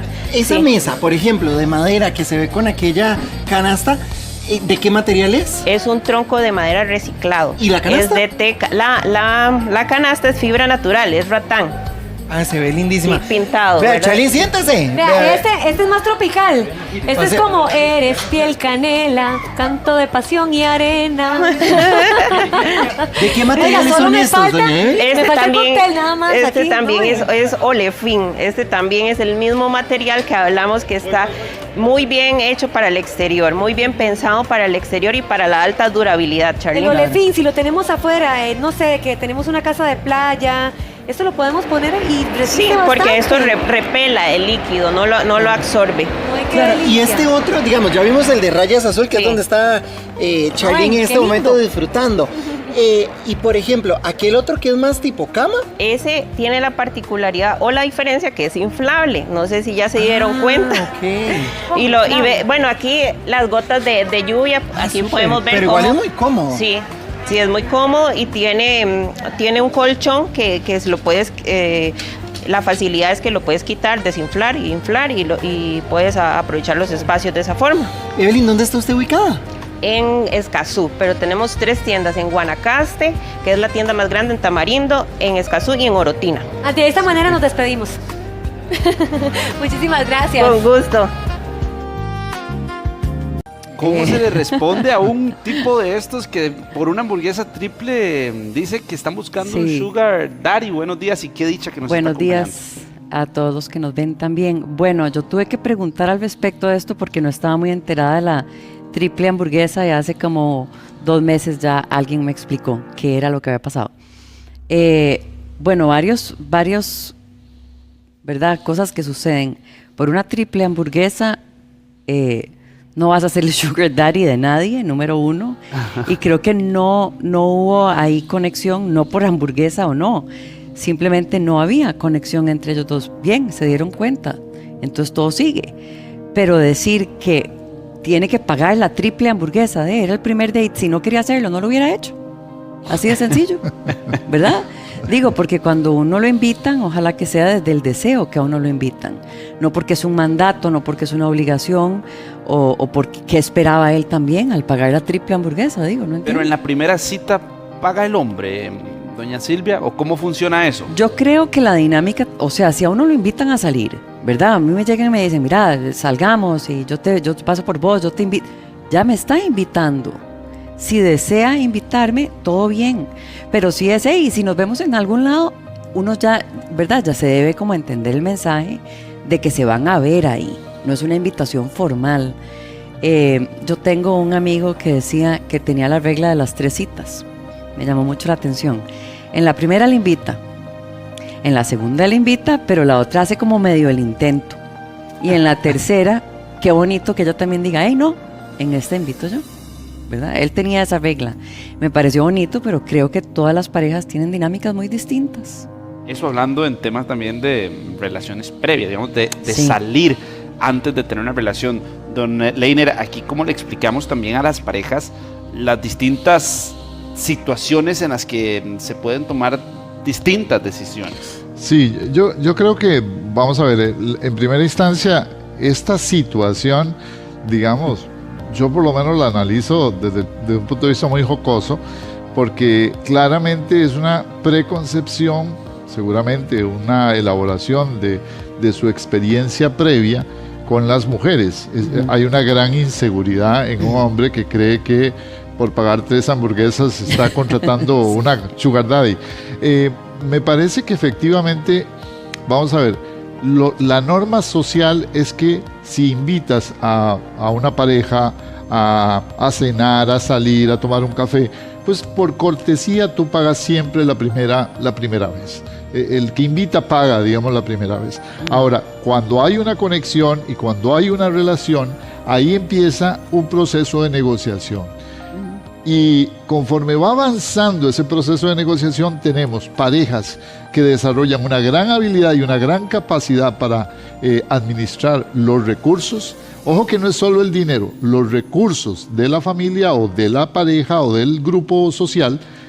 Y hay personas que definitivamente van a la libre, sin rumbo, sin planificación, y ahí es una de las grandes fuentes de disgusto y de conflicto en las parejas. ¿Y cuántas veces llegan a terapia de pareja con esta situación de que es que nuestra disputa es, él quiere pagar, no pago, yo, todo esto? Verás que no va tanto por quién paga y quién no paga, es cómo se distribuye los gastos dentro del hogar, ¿verdad? Entonces, bueno, es que se quedó sin trabajo hace muchos meses y no levanta, y yo ya también estoy cansada de tener que sostener el hogar, o viceversa, ¿verdad? Y también depende mucho de la dinámica familiar. Hay hijos. ¿Quién hace el trabajo en la casa? Porque es un trabajo que en teoría debería de ser remunerado porque es muy difícil. ¿Quién lo hace? ¿Tiene horario de oficina? ¿Quién gana más? ¿Cuánto traen los dos, digamos, al núcleo? ¿Ok? Entonces hay que verlo también desde una... Si yo gano 1 millón y el otro gana 5 millones, bueno, hagámoslo proporcional, ¿verdad? Además, todo se debe de hablar desde finanzas familiares, ya desde un núcleo familiar. Entonces, claro, se ve en etapas. No es lo mismo cuando yo estoy saliendo con una persona que estoy conociendo, después cuando ya estamos en un noviazgo y después qué planes tengo yo con esta persona. Entonces uno tiene que empezar a hablar, ok, ¿cuáles son nuestros objetivos? Ok, esto es como una empresa, ¿verdad? Es hacer una empresa desde cero. ¿Cuáles son nuestras bases? ¿Qué va a funcionar para pagar esto? ¿Cómo hacemos para pagar el otro? ¿Cuáles son nuestros proyectos? ¿Hay un plan de ahorros, etcétera? ¿Verdad? Es mucho más complejo que una triple hamburguesa. Esta frase de Silvia Donleiner, que es finanzas familiares, y hay un cambio radical en muchos casos donde te pasa de tener finanzas personales a las finanzas compartidas, finanzas personales. ¿Cuáles son las recomendaciones en este tipo de avances, de actualizaciones a nivel personal cuando lo convertís en algo dividido? Sí, lo primero que hay que tener en cuenta es que, por lo menos como economista y como especialista, digamos, acompañando familias y empresas en el tema financiero, lo que tenemos son recursos. Y la familia tiene 2 recursos fundamentales. Tiene los recursos, los ingresos que tiene la familia, ya sea el hombre, la mujer o los hijos. En algunos casos, cuando las familias ya empiezan a ser maduras, los hijos también generan ingresos. Y el tiempo. El tiempo es fundamental porque hasta este siglo, durante el siglo pasado, no se reconocía el trabajo doméstico como una actividad económica. Precisamente el Banco Central publicó hace una semana las cifras de la importancia del trabajo doméstico en Costa Rica. No solo el trabajo doméstico de la empleada o de la persona que nos ayuda en el hogar, sino de la persona, hombre o mujer, que trabaja. Si hay una distribución, digamos, 50 y 50 en materia del tiempo que se usa para el hogar, es decir, la pareja trabaja ambos, uno lleva al hijo a la escuela, el otro lo recoge, es decir, ese tipo de unidad familiar donde hay un acuerdo sobre el uso del tiempo, lo ideal es generar un acuerdo proporcional. Hay muchos hogares en Costa Rica donde la mujer gana más que el hombre, sorprendentemente, sobre todo porque hay profesiones distintas y momentos distintos en la carrera de las personas. Entonces, igual puede suceder que el hombre gane más que la mujer. ¿Cómo resolvemos ese conflicto? Gastos proporcionales. Nosotros hacemos un presupuesto familiar, definimos cuánto vamos a distribuir a cada cosa y ahí cargamos proporcionalmente a nuestro ingreso. No 50 y 50. 50 y 50 es aritmética pura. Y eso no se vale, porque el que más gana, obviamente va a salir ganando en un 50 y 50. Sí. Bueno, además en una relación pocas veces es 50 y 50, para ser muy sincera, ¿verdad? Porque también depende del estado emocional de cada persona. Bueno, si yo estoy un poquitillo achantada, el otro tendrá que poner 60 o 70 y yo 30, y ahí va como subiendo y bajando, ¿verdad? Lo mismo es en la economía familiar a veces. ¿Y si yo me quedo sin trabajo? ¿Qué pasa? ¿Cómo asumimos eso? 50 y 50. ¿Cómo? La verdad es que en las familias que tienen finanzas sanas, el seguro de desempleo o los fondos de emergencia para situaciones de desempleo tienen que existir previamente. Claro, sí. Las familias financieramente ordenadas llevan, digamos, ahorros para emergencia y ahorros para condiciones de desempleo. O inclusive ahora que está de moda la discusión de las pensiones, es muy importante saber cuál va a ser, digamos, el componente del presupuesto que yo voy a dedicar al futuro, ya sea ahorro, ya sea una vacación, ya sea que me voy a dar un gustito dentro de un año, voy a cambiar el carro, lo que sea. Pero la familia tiene que llevar un presupuesto exacto de lo que consume mes a mes y ese gasto debe distribuirse entre las personas que traen ingresos al hogar. Y esto no solamente entre padre y madre, ojo, es muy importante que si los hijos empiezan a quedarse después de los 22, 23 años que ya terminaron su ciclo universitario, aporten proporcionalmente al gasto familiar. Vamos a repasar una nota que nos va a explicar también un poco más de este tema. La preparó Melissa Omaña. ¿Quién paga en una relación? Veamos la siguiente nota.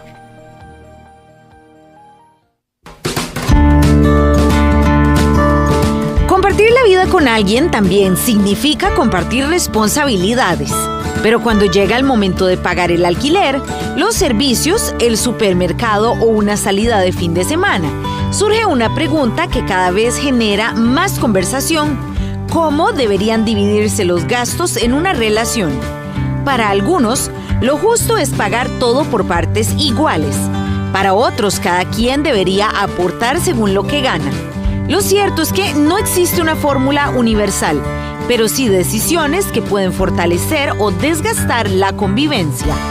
En cuanto a la separación de los gastos, hay un principio que dice: toda familia dividida contra sí misma no permanece. Basados en ese principio, no es recomendable que los gastos como tal sean divididos y el esposo pague esto y la esposa pague eso proporcionalmente. La recomendación y lo más sano, una de las principales causales de divorcio, lastimosamente, es los problemas financieros. Entonces, basados en eso y basados en el principio que les mencioné anteriormente, lo ideal es que entre los dos se sienten a hacer el presupuesto. Usted aporta 100,000 colones, usted aporta 75 o 200,000 y 130,000, como sea.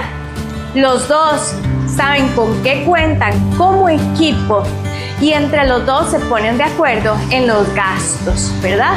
Lo ideal es que sea una cuenta bancaria donde caigan las dos platas para poder hacer la distribución. La realidad económica cambió. Hoy es cada vez más común que ambos miembros de la pareja trabajen y aporten ingresos al hogar. Sin embargo, esto no significa que todas las parejas distribuyan sus gastos de la misma manera.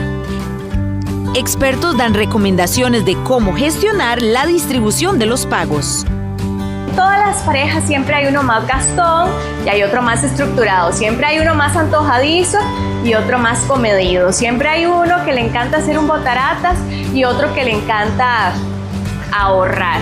Entonces, mi recomendación es el más estructurado, el más ahorrativo, el más comedido, sea el que, digamos, dirija esa reunión, que lo ideal sería mensual, donde se reparten las platitas juntos. Que no exista un solo gasto del hogar que se haga sin que los dos se pongan de acuerdo. Tienen que estar de acuerdo sí o sí. Si hay algo que no están de acuerdo, entonces no se hace el gasto. Al final, más que preguntarse quién paga más, quizá la conversación debería enfocarse en cómo construir acuerdos que sean justos para ambos.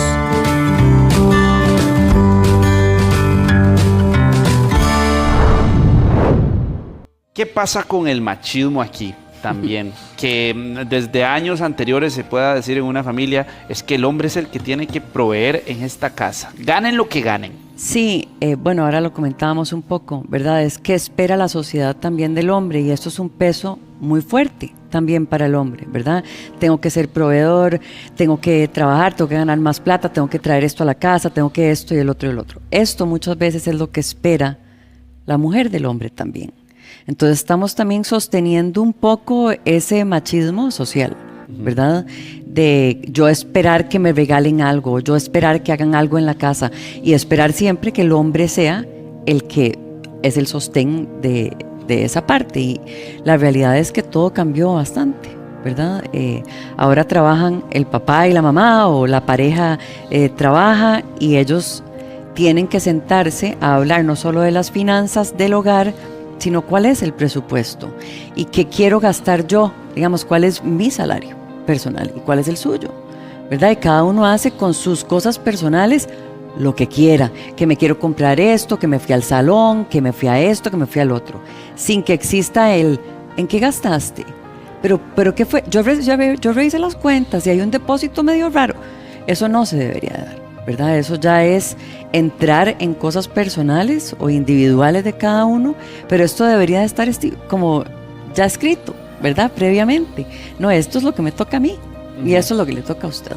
Son cuentas personales. Y en este tipo de casos, don Leiner, donde aparecen estas situaciones, ¿cómo se divide el aspecto económico y también el conocimiento que debe existir en la pareja de lo que está sucediendo?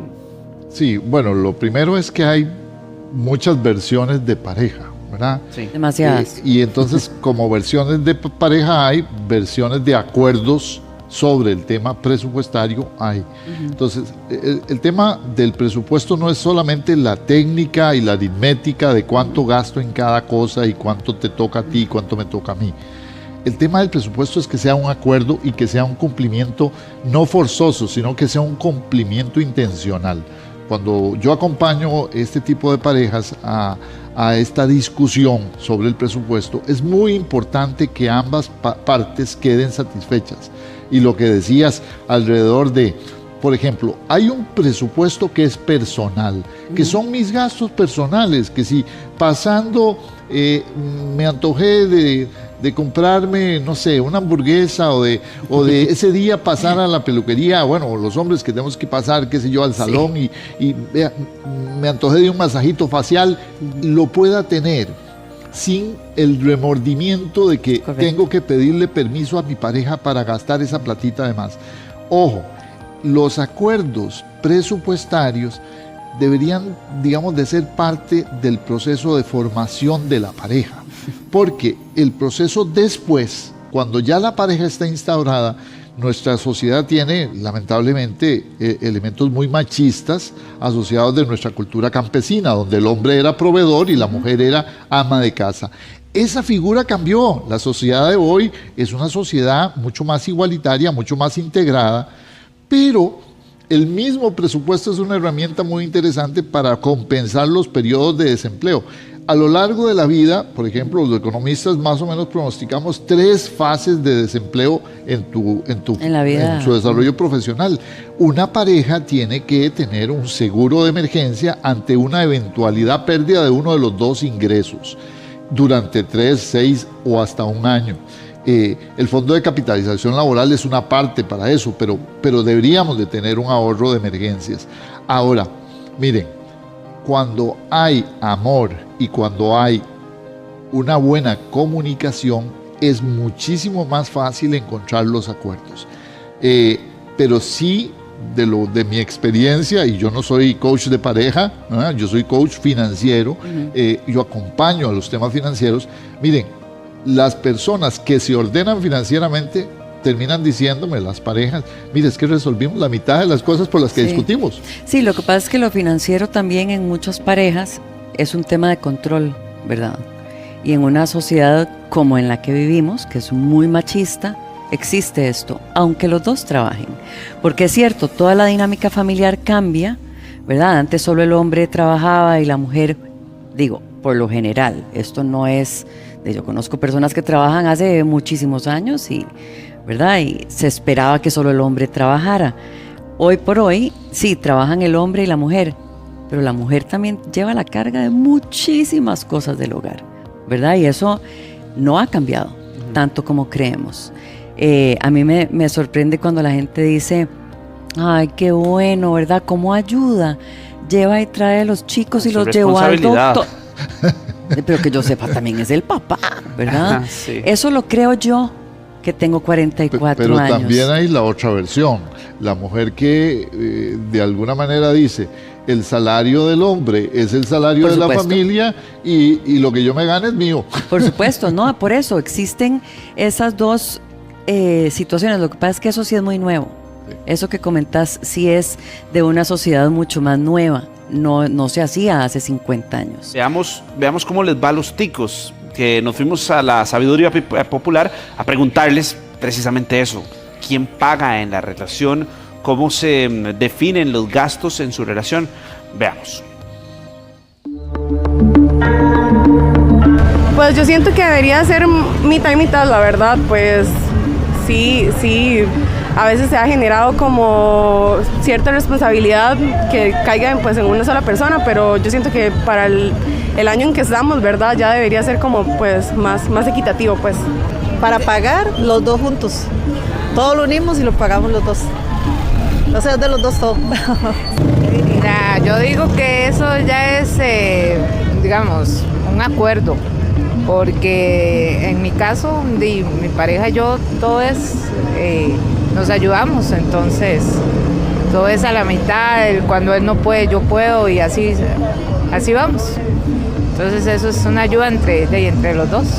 Yo fui criado de un ambiente donde con mis abuelitos todo era uno el que tenía que pagar como hombre, pero también hay una realidad que se ha vuelto que yo pago las entradas de cine y usted paga la comida, entonces se ha ido muchas veces a medias y siento que es justo también. ¿Por qué? Porque al final de cuentas somos pareja y si vamos a querer algo más es parte de un aprendizaje para futuro cuando estemos juntos, ¿sí? Que los dos tenemos que colaborar y acoplarnos y de todo. Bueno, yo soy del criterio que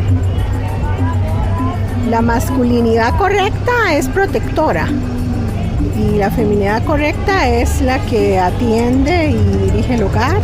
Si una mujer es profesional es una bendición. Y si ambos son profesionales y comparten los gastos es una bendición. Y si solo es el esposo el proveedor y la mujer cuida a los hijos y hace todo en su casa, me parece también muy bien. Sí, no tenemos que ser tampoco tan estrictos. Eso es de acuerdo a cada pareja como quiere manejar los roles. Bueno, ahí tenemos que ponernos de acuerdo como pareja. Casi que si los dos trabajan, como dicen, a medias, como dice uno, ¿verdad? Para que se distribuya los gastos. Que es lo que yo pensaría. Yo pienso que tiene que ser mutuo igual, ¿verdad? O sea, de ahí si los dos llevan el rol de la casa, ¿verdad? De ahí justamente tienen que ser los dos, ni uno más ni el otro menos. O también, de ahí, pensándolo como las personas de antes, ¿verdad? Pongámoslo así, el hombre lleva el rol de la casa, pero ahorita con la igualdad, ¿verdad? Yo pienso que los dos es justamente que colaboremos, y digamos, si no tienen trabajo, colaboremos con los quehaceres de la casa, tanto el hombre como la mujer, igual que en los trabajos, ¿sabes? Un apoyo mutuo.